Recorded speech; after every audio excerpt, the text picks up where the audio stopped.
사람에 있어서 가장 가치 있는 것은 생명이라고 우리가 다 알고 있습니다. 아무리 돈이 많고 힘이 있다고 하더라도 목숨을 잃어버린다면 아무 소용이 없다는 것을 누구나 잘 알고 있습니다. 그 가장 가치 있는 사람의 목숨을 값으로 계산한다. 참 어리석은 일이지만 실제로 그렇게 하는 경우가 많이 있습니다. 왜냐하면 사람이 다치거나 또 여러 가지 생명을 잃었을 경우에 보상을 하기 위해서 여러 기관에서 사람의 목숨 값을 계산하는 경우가 많이 있는 것이죠. 사람마다 다르기도 하고요. 또 나라마다 좀 다르지만 과연 내 목숨값이 얼마나 될까요? 여러분이 생각할 때 내 목숨값 얼마나 주면 내 생명을 내어놓을 수 있을까? 어떤 나라는 100억 원이 넘는다. 100억. 좋죠. 그렇죠. 100억. 내 목숨값이 100억. 우리나라는 조금 좀 약하다 그래요. 한 2억 정도. 자, 이것은 사람을 객관적으로 평가한 것인데 나이 또 노동력 여러 가지 환경을 따라서 사람들을 돈으로 이제 값을 매깁니다. 하지만 그것은 어떤 어려움이 당했을 때 보상하기 위한 것이지 그것이 사람의 가치는 될 수가 없다는 것을 너무나 잘 알고 있습니다. 우리 사람의 생명은 돈으로 절대 계산할 수가 없습니다. 왜냐하면 돈의 가치란 것은 그 값에 맞게 교환이 가능해야 되는데 우리가 어떤 물건을 살 때 그 물건이 가치가 있기 때문에 그만큼 돈을 지불하는 것이죠. 그런데 생명이란 것은 돈을 주고 살 수가 없습니다. 온갖 세상 모든 것을 가진다 할지라도 생명을 살 수는 없다는 것이죠. 10억이든 100억이든 그 돈을 주고 사람의 목숨을 살 수는 없습니다. 더구나 그 사람이 내가 가장 사랑하는 사람이라면 내가 가장 아끼는 가족이라면 그 가치는 더 크겠죠. 내 생명, 내 전부를 다 내어준다 할지라도 사람의 목숨과는 바꿀 수가 없음을 우리가 너무나 잘 알고 있습니다. 그런데 내가 사랑하는 그 생명을 주신, 내가 사랑하는 사람을 살리신 그분이 나와 함께 했다면 얼마나 기쁘고 얼마나 감사할까요? 오늘 예수님은 마지막 십자가 죽음을 앞두시고 예루살렘 성으로 가시는 중에 베다니라는 곳에 잠깐 머무십니다. 이 베다니는 예루살렘 성과 가까운 약 한 3km 정도, 그러니까 우리로 본다면 여기 이매명과 저기 지산 아주 붙어있는 그런 동네입니다. 오늘 1절 말씀 보시면 6월절 엿새 전에 예수께서 베다니에 이르시니 이곳은 예수께서 죽은 자 가운데서 살리신 나사로가 있는 곳이라. 자, 여기서 6월절은 예수님의 생애 중 마지막 6월절입니다. 예수님께서 이 마지막 6월절 기간 동안 고난당하시고 잡히시고 십자가에서 죽임을 당한 바로 그 전주란 것이죠. 자, 그런데 이 예수님께 마지막 6월절, 즉 십자가에 죽으시기 한 주 전에 베단이라는 곳에 머문다는 것은 특별한 의미가 있는 것을 우리가 한번 오늘 본문을 통해서 볼 수가 있습니다. 바로 오늘 본문에도 기록되어 있지만 그곳은 예수님께서 죽은 자 가운데서 살리신 나사로가 사는 곳, 바로 그 동네가 베단이라는 것이죠. 베다니는 예수님의 죽으심과 부활을 나사로를 통해서 미리 보여주신 곳이 바로 아주 의미 있는 그런 장소라는 것을 다시 한번 우리가 볼 수가 있습니다. 예수님은 나사로를 살리시면서 자신의 죽음과 부활을 선포하셨고 우리도 믿으면 주님처럼 부활한다고 그렇게 약속을 하셨습니다. 바로 그 부활의 주님께서 나사로를 살리신 베다니에, 그것도 마지막 6월절 죽음을 앞두시고 그곳에 머문 것은 아주 특별한 의미가 있다는 것이죠. 그곳에서 예수님은 죽음을 준비하시면서 가장 가치 있는 것이 무엇인지, 우리의 모든 걸 다 드려도 아깝지 않은 것이 무엇인지를 우리에게 말씀해 주고 있습니다. 오늘 베다니에서 예수님을 위한 잔치가 열렸습니다. 요한복음 11장 보시면 나사로가 다시 살아난 사건이 이제 기록되어 있고요. 12장에 이 나사로 때문에 예수님을 위해서 잔치를 열었다는 것을 우리가 짐작해 볼 수 있다는 것이죠. 그때 이 나사로의 동생, 여동생이죠. 마리아가 예수님께 향유를 붓는 사건이 오늘 본문에 기록되어 있습니다. 요한복음 11장 1절 2절 말씀 제가 한번 읽어드리겠습니다. 어떤 병자가 있으니 이는 마리아와 그 자매 마르다의 마을 베다니에 사는 나사로라. 이 마리아는 향유를 주께 붓고 머리털로 주의 발을 닦던 자요 병든 나사로는 그의 오라버니더라. 요한복음 11장에 그렇게 기록되어 있고요. 예수님께 다시 12장에 그곳을 방문했다는 것이죠. 바로 그곳을 나사로를 살리신 다음에 잠깐 떠났다가 다시 그곳에 오셨다는 것을 말씀해 주고 있습니다. 중요한 것은 나사로가 살아난 사건과 지금 예수님이 마지막 유월절을 앞두고 베다니에 머무신 그 사이에 중요한 일들이 일어났던 것을 우리가 성경을 통해서 볼 수가 있는데, 요한복음 11장 53절 말씀 보시면 이렇게 기록하고 있습니다. 이 날부터는 그들이 예수를 죽이려고 모의하니라. 자, 나사로가 죽었다가 살아났어요. 그런데 그 다음에 사람들이 모여가지고 예수님을 죽여야겠다, 공식적인 회의를 하고 결정을 내렸습니다. 왜냐하면 나사로 때문에 많은 사람들이 예수님을 믿게 되었고, 그들이 유대인 지도자들이 예수님을 죽이기로 결의를 한 것이 바로 그 12장 베다니 오시기 전에 바로 그런 사건이 있었습니다. 이것은 단순히 예수님을 시기한 몇몇 사람들이 우리가 예수님을 죽여야 되겠다 그렇게 한 것이 아니라 공식적인 기관, 그러니까 당시 이스라엘 중에서 최고의 의결 기관이죠. 한마디로 사내들인 공회가 결정한 것인데, 요즘 말로 얘기한다면 이 나라 정부가, 국가가 예수님을 죽이기로 결의한 것입니다. 그리고 이것을 진짜로 실행하기 위해서 사람들이 이제 수배령을 내렸다는 것이죠. 예수님이 누구인지 있는 곳을 아는 사람들은 고발해라, 그렇게 선포를 했습니다. 자, 그런데 이런 분위기 속에서 가장 예루살렘과 가까운 베다니에서 잔치를 벌이고 있다는 것은 충격적인 일이란 것이죠. 또한 예수님 잔치에 참여하고 있는 중에 이 마리아가 예수님의 발에 향유를 붓고 머리털로 씻기는 그런 사건이 일어나는 것을 오늘 본문은 말씀해 줍니다. 3절 말씀 보시면, 마리아는 지극히 비싼 향유 곧 순전한 나드 한 근을 가져다가 예수의 발에 붓고 자기 머리털로 그의 발을 닦으니 향유 냄새가 집에 가득하더라. 성경 이 향유가 나드라고 얘기하고 있는데 상당히 고가의 향유입니다. 크기가 한 참기름 병 정도 크기라고 볼 수 있는데, 이것은 300데나리온, 그러니까 한 데나리온이 그 당시에 노동자 하루 품삯, 하루 일당이 바로 1데나리온입니다. 자, 하루 품삯이 아니라 300데나리온, 그러니까 1년간 아무 일도 하지 않고, 그러니까 열심히 일만 하고 쓰지 않고 모아야지만 구할 수 있는 것이 바로 나드 한 병의 향유란 것이죠.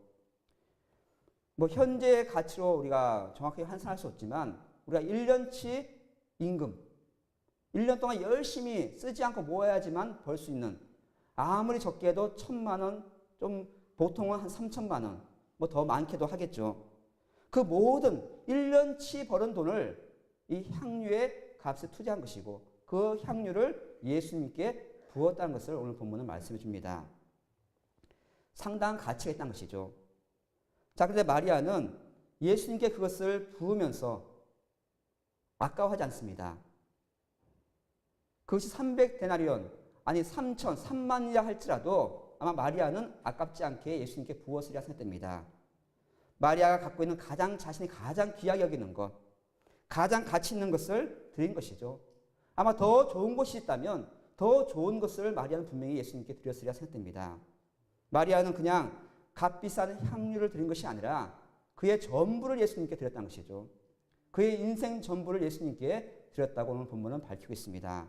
왜냐하면 오늘 본문을 보시면 마리아가 예수님께 향유를 붓고 그냥 끝난 것이 아니라 머리털로 예수님의 발을 닦였습니다. 자, 마리아가 머리털로 예수님의 발을 닦인다. 지금도 그렇지만 상상할 수 없는 일입니다. 당시 유대 사회에서는 도저히 있을 수 없는 일이라는 것이죠. 지금도 여인들의 머리카락은 아주 소중합니다. 유대인들은 자신들의 머리카락을 남에게 보여주는 것을 좋아하지 않습니다.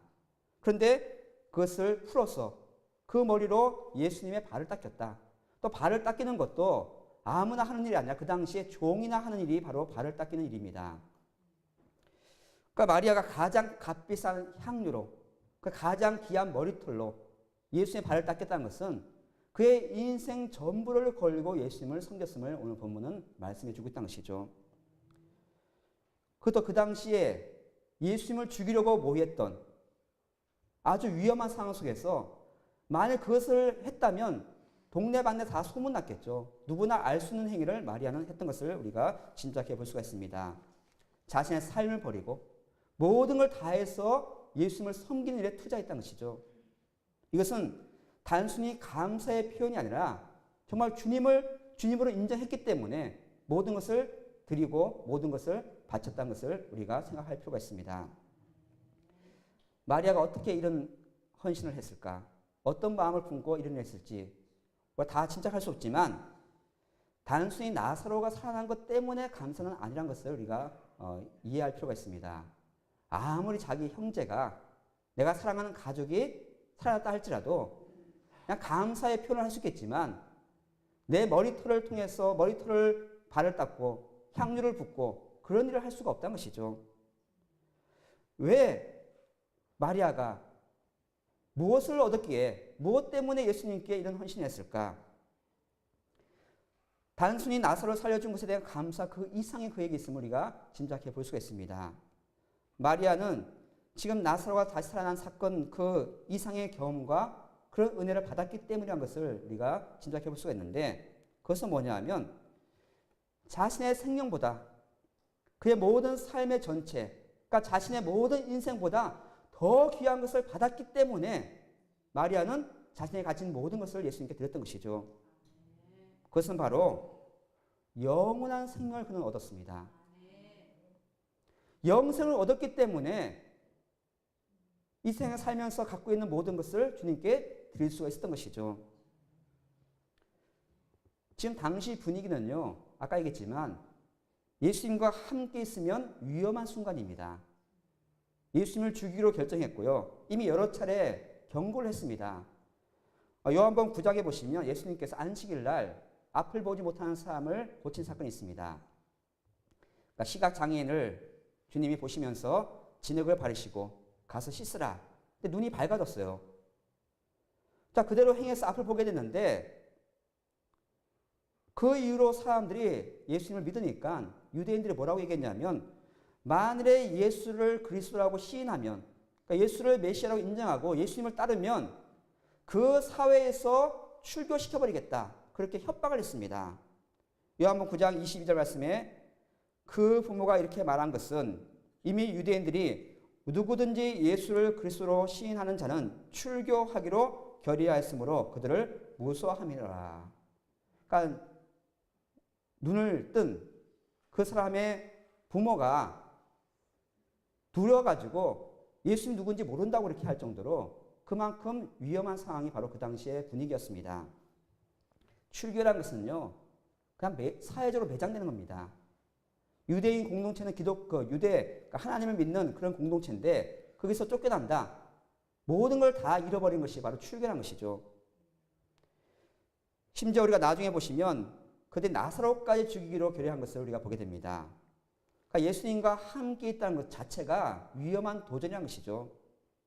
당시 최고 국가기관, 정부에서 예수님을 죽이기로 결의하고 나사로를 죽이기로 결의했다면 예수님이 있는 곳에 함께 있는 것 자체가 두려움이고요.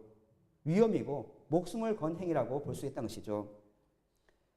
예수님 있는 곳을 알면 신고하고 고발하라고 얘기했는데 예수님과 함께 모여서 그것도 온 동네 소문나도록 잔치를 벌이고 있습니다. 그것도 예루살렘과 가장 가까운 거리, 걸어서 40분, 아주 가까운 거리에 그렇게 잔치를 벌이고 있다는 것이죠. 오늘 12장 2절 말씀에 거기서 예수를 위하여 잔치할세 말다는 일을 하고 나사로는 예수와 함께 앉은 자 중에 있더라. 몰래 숨어서 해도 위험한 판인데 동네 잔치를 하면서 누굴 위해서요? 예수를 위해서 잔치를 베풀고 있습니다. 그들은 예수님과 함께 있다는 것이죠. 당시 예수님을 위한다는 것은 죽음이고 예수님과 함께 있다는 자체가 출교를 각오하고 목숨을 내놓는 아주 중요한 결단임을 우리가 다시 한번 짐작해 볼 수 있다는 것이죠. 나사로와 마르다, 마리아, 거기 잔치에 모인 모든 사람들이 예수님과 함께 죽음을 각오하고 예수님을 위하여 잔치를 베풀고 있고 예수님 때문에 예수님과 함께 그 자리에 모여 있다는 것이죠. 마르다는 예수님을 위해서 열심히 봉사하고 있고요. 그러면서 또 마리아는 향유를 붓고 있고 함께 말씀을 들으면서 목숨을 걸고 함께 모여 있는 것을 우리가 상상해 볼 수 있습니다. 자신의 생명을 아까워하지 않고 거기 모인 모든 사람들이 예수님을 위해서 헌신하고 있다는 것이죠. 자신이 갖고 있는 자존심, 물질, 심지어는 목숨까지도 아까워하지 않고 주님을 위해서 다 내어놓고 있습니다. 이것이 바로 예수님이 원하는 삶이라는 것을 우리는 기억해야 됩니다. 요한복음 12장 26절 말씀에 예수님이 이렇게 말씀하고 있습니다. 사람이 나를 섬기려면 나를 따르라. 나 있는 곳에 나를 섬기는 자도 거기 있으리니 사람이 나를 섬기면 내 아버지께서 그를 귀히 여기시리라. 주님을 섬긴다면, 주님을 따른다면 어디에 산다고요? 주님이 있는 곳에 우리도 함께 있어야 합니다. 아무리 그 자리가 위험하고 그 자리가 목숨을 잃는 자리라 할지라도 예수님을 따른다면 예수님과 함께 있는 것이 제자의 삶이고 그리스도인의 삶이라는 것을 오늘 본문은 우리에게 말씀해 주고 있습니다. 그들은 단순히 앉아있는 것이 아니라 단순히 좋아서 잔치만 하는 것이 아니라 그들은 목숨을 걸고 예수님과 함께 있고 예수님을 따르기로 결단한 사람들이 모여 있습니다. 지금 우리는 너무 좋은 환경에 있습니다. 예배 드린다고 누가 잡아가지 않습니다. 목숨 걸고 예배 드릴 필요가 없습니다. 그렇다고 그들의 믿음이 뛰어나고 우리는 믿음이 약하다. 그런 의미는 아닙니다. 만일 우리가 그런 환경에 처한다면 우리도 그렇게 목숨 걸고 예수님을 따르리라 생각됩니다. 그다음 중요한 것은 그런 용기가 어디서 나오냐는 것이죠. 내 목숨 내놓고 내 인생 걸고 내 모든 것을 다 헌신해서 주를 따를 그런 믿음, 그런 용기가 어디서 나오는가? 마리아가 무엇 때문에 또 나사로와 마르다가 또 거기 있는 모든 사람들이 무엇 때문에 목숨 걸고 예수님과 함께 했는지를 오늘 본문은 우리에게 알려주고 있습니다. 그들은 그 힘이 있었기 때문에 그 믿음이 있었기 때문에 목숨을 걸고 각오한 것이죠. 나사로, 마르다, 마리아 또 예수님과 함께 모여 잔치를 벌인 모든 사람들은 자신의 생명을 미워하면서 예수님을 위하여 예수님과 함께 앉아 있습니다. 그들이 어떻게 자기 생명을 미워하면서 목숨을 아까워하지 않고 예수님을 섬길 수 있을까? 마리아처럼 어떻게 자신이 가진 모든 것을 예수님을 위해서 헌신할 수 있을까? 바로 그들은 영생을 소유했기 때문에 가능했다고 저는 믿습니다. 나사로가 다시 살아난 사건 때문에 이들은 분명히 듣고 보았습니다. 뭘 보았느냐? 요한복음 11장 25절 26절 말씀에 이렇게 예수님이 분명히 말씀하십니다. 예수께서 이르시되 나는 부활이요 생명이니 나를 믿는 자는 죽어도 살겠고 무릇 살아서 나를 믿는 자는 영원히 죽지 아니하리니 이것을 네가 믿느냐? 살아서 나를 믿으면 어떻게 된다고요? 영원히 죽지 아니한다. 혹시 죽더라도 죽어도 어떻게 해요? 다시 살아난다. 그걸 예수님이 나사로를 통해서 보여주셨어요. 죽어도 살아난다. 그걸 직접 경험했던 나사로 그리고 마르다, 마리아는 뭘 믿었냐면 내가 죽어도 다시 산다. 살아서 믿으면 내가 영원히 죽지 않는다. 그런 믿음을 가지고 살았던 것을 우리가 알 수 있습니다. 말씀 읽겠습니다. 우리 흔히 부활, 영생, 영원한 생명 얘기하면 먼 미래의 일로 우리가 여길 때가 있습니다. 내가 죽으면 예수님 재림하실 때 나중에 영원한 천국에 가겠지. 그때 다시 살아가겠지. 물론 맞는 말이지만 우리는 죽음 이후에 부활한 것이 맞습니다. 죽음 이후에 영생합니다. 그러나 중요한 것은 뭐냐 하면 그 부활과 영생이 지금 현재 우리의 삶과 아무 관련이 없느냐? 그렇지 않다는 것이죠. 우리는 이미 부활을 경험했고요. 이미 영생을 우리는 가지고 있다고 성경 말씀해 주고 있습니다. 먼 미래에 일어날 일이 아니라 물론 그때 완성되겠지만 우리는 이미 예수님을 믿는 순간부터 부활의 삶을 살고 있고요. 영생의 삶을 살고 있음을 성경은 우리에게 분명히 약속하고 있습니다. 사도 요한은 미래의 선물, 즉 부활과 영생이 예수님을 통해서 이미 우리에게 주어졌다고 분명히 성경 기록하고 있습니다. 요한복음 5장 24절 말씀에 이렇게 말씀하고 있습니다. 내가 진실로 진실로 너에게 이르노니 내 말을 듣고 또 나 보내신 이를 믿는 자는 영생을 얻었고 심판에 이르지 아니하나니 사망에서 생명으로 옮겼느니라. 또 47절 말씀에도 진실로 진실로 너에게 이르노니 믿는 자는 영생을 가졌나니. 오늘 성경을 자세히 보시면 앞으로 나중에 죽으면 내가 영생을 주겠다 그렇게 말씀하지 않습니다. 영생을 이미 얻었다고 말씀하고 있다는 것이죠. 이미 우리가 사망에서 생명으로 옮겼다고 분명히 선포하고 있습니다. 그리고 이미 믿는 자는 영생을 이미 가지고 있다고 여러 차례 성경을 우리에게 말씀해 준다는 것이죠. 이것은 모두 현재형입니다. 앞으로 우리가 받을 거다. 내가 미래에 영생할 거다. 그게 아니라 주님을 믿는 순간부터 우리는 이미 영생을 가지고 있다고 선포한다는 것이죠. 예수님을 믿는 모든 그리스도인들은 이미 영생을 가졌습니다. 믿습니까? 이미 우리 영원한 생명을 살고 있는 거예요. 영생을 가진 자들의 삶이 어떤가? 오늘 본문에 나사로, 마르다, 마리아 그와 함께 모인 사람들의 모습이 바로 영생을 소유한 자들의 모습입니다. 왜? 이미 영생을 가졌는데 죽음이 두렵지 않다는 것이죠. 세상에 어떤 어려움이 있다 할지라도 이미 나는 영생을 소유했기 때문에 모든 걸 다 드려도 아깝지 않게 그렇게 모여서 예수를 위해서 잔치하고 있고 예수와 함께 기뻐하고 있습니다.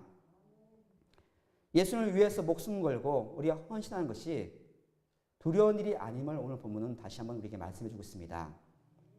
자, 이들이 우리가 목숨 걸고 헌신하라 할 때 우리 두렵죠. 내가 그걸 할 수 있을까? 참 힘들고 어려운데 내가 어떻게 주님께 헌신할 수 있을까 고민하지만 오늘 본문은 절대 그렇게 우리에게 말씀하지 않습니다. 이 나사로와 마르다, 이 마리아는 죽음과 부활을 이미 경험한 사람들인데 이들은 영생을 소유한 사람들입니다. 그들은 어떤 모습을 보여주겠느냐? 그들이 모여서 뭘 하고 있습니까? 잔치를 하고 있다는 것이죠. 기뻐하고 있습니다. 지금 분위기는 다음 주에 예수님이 죽어요. 온 나라가 예수님을 잡아서 죽이려고 혈안이 되어 있습니다. 하지만 그들은 모여서 어떻게 될까 두려워하는 것이 아니라 잔치를 벌이면서 기뻐하고 즐거워하고 있습니다. 왜냐하면 두렵지 않다는 것이죠. 영생을 가졌는데 우리는 아무것도 두려워할 이유가 없다는 것을 말씀해 줍니다. 여러분 영생을 소유하셨습니까? 혹시 아직도 내가 영생을 소유했는지 모른다면 오늘 본문은 다시 한번 우리에게 말씀해 주고 있습니다. 요한복음 17장 3절 말씀에 이렇게 말씀하고 있습니다. 영생은 곧 유일하신 참 하나님과 그가 보내신 자 예수 그리스도를 아는 것입니다. 영생이 뭐라고요? 하나님을 알고 예수를 아는 것이 영생이란 거예요. 여러분 하나님을 아십니까? 예수님을 아십니까? 우리는 이 영생을 소유했다는 것을 말씀해 주고 있습니다. 영생을 이미 가진 사람들로서 예수님을 위하여서 예수님과 함께 생명을 걸고 살아갈 수 있는 우리에게 능력을 주님께서 우리에게 더해 줄 줄 믿습니다. 헌신, 순교, 십자가 이러면 우리는 먼저 두려워해요. 하지만 아까 말씀드렸지만 십자가의 길 고난은 분명합니다. 고통이 따르리라 생각됩니다. 하지만 나사로, 마르다, 마리아 여기 모인 사람들은 뭘 하고 있다고요? 잔치를 하고 있습니다. 우리가 매주일 모여서 예배드리는 것이 천국 잔치에 참여한 것입니다. 환난은 고통이 아니라 기쁨입니다. 예수님 때문에 우리가 고난당하는 것, 예수님을 위해서 예수님과 함께 고난받는 것은 오히려 우리는 기뻐할 일이고요. 즐거워할 일이고 그런 능력을 우리에게 주님께서 더해 줄 줄 믿습니다. 그렇기 때문에 많은 사람들이 그 길을 가는 거예요. 정말 두렵고 힘들다면 갈 수 없지만 이 십자가의 길, 고난의 길, 우리 영생을 소유했기 때문에 그 길을 가는 것이 두렵지 않고 기쁨으로 우리가 함께 할 수가 있는 것입니다. 우리 모든 삶이 힘들고 어렵지만 우리는 이미 영생을 가진 자로서 영생을 소유한 자로서 항상 기뻐하며 항상 감사하며 천국 잔치에 참여함을 통해서 하나님께 영광을 여러분들에게 원합니다. 두려워하지 마시고 겁내지 마시고 예수님을 위해서 예수님과 함께 살아가는 여러분 되기를 축원을 드립니다.